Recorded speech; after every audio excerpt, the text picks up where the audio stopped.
अब यहाँ के मुख्यमंत्री श्रीमान नवीन पटनायक जी अपनी सरकार को आउटसोर्स पर दे चुके हैं।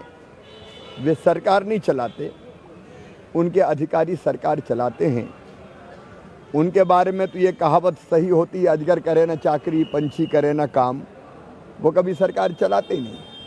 और वे लगाम अधिकारियों ने पूरे उड़ीसा को भ्रष्टाचार के दलदल में फंसा दिया है। यहाँ करप्शन है, बिना लिए दिए कुछ होता नहीं है।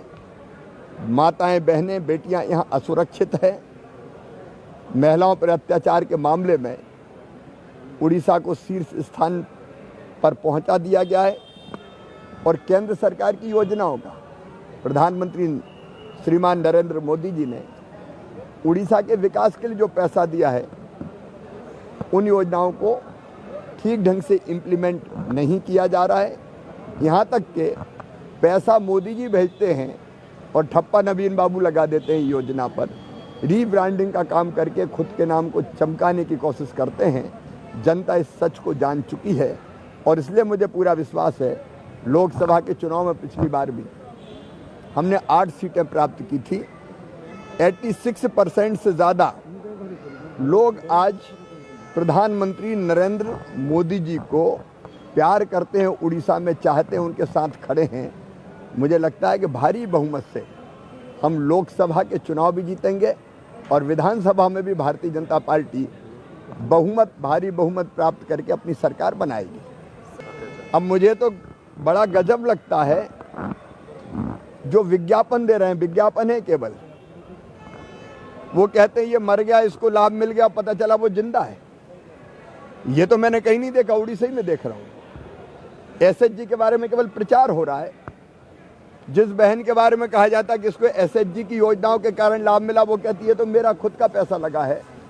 तो नवीन बाबू के अधिकारी केवल ब्रांडिंग कर रहे हैं, काम नहीं कर रहे, इसलिए कोई असर नहीं पड़ेगा। सर, आपकी पार्टी पे एलिगेशन लगता धन्यवाद। है कि सीक्रेट अंडरस्टैंडिंग है बीजेडी के साथ, तो क्या इस बार सीरियसली चुनाव लड़ेंगे आप? पूरी ताकत से भारतीय जनता पार्टी चुनाव लड़ेगी और जीतेगी।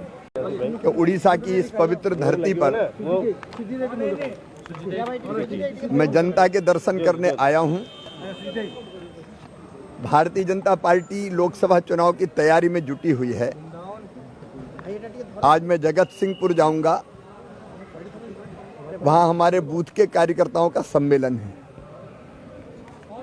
और बूथ कार्यकर्ताओं के सम्मेलन में भाग लेकर मैं कटक आऊंगा। यहाँ लोकसभा चुनाव के लिए संचालन समिति की बैठक हम करेंगे। लोकसभा चुनाव की हम तैयारी करेंगे। बीच में मैं वृक्षारोपण के कार्यक्रम में भी भाग लूँगा, क्योंकि मैं रोज़ पेड़ लगाता हूँ। कार्यकर्ता के घर भी जाऊँगा, भोजन करूँगा और रास्ते में लोगों से गपशप भी करेंगे। हमारे प्रधानमंत्री श्रीमान नरेंद्र मोदी जी ने विकसित भारत बनाने का संकल्प लिया है। आज़ादी के अमृत काल में एक वैभवशाली, गौरवशाली, संपन्न और समृद्ध भारत का निर्माण प्रधानमंत्री श्रीमान नरेंद्र मोदी जी के नेतृत्व में हो रहा है।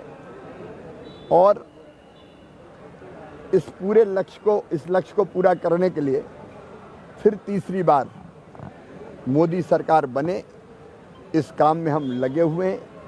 चारों तरफ उत्साह का वातावरण है। उड़ीसा में दोनों चुनाव एक साथ, लोकसभा के चुनाव भी और विधानसभा के चुनाव भी।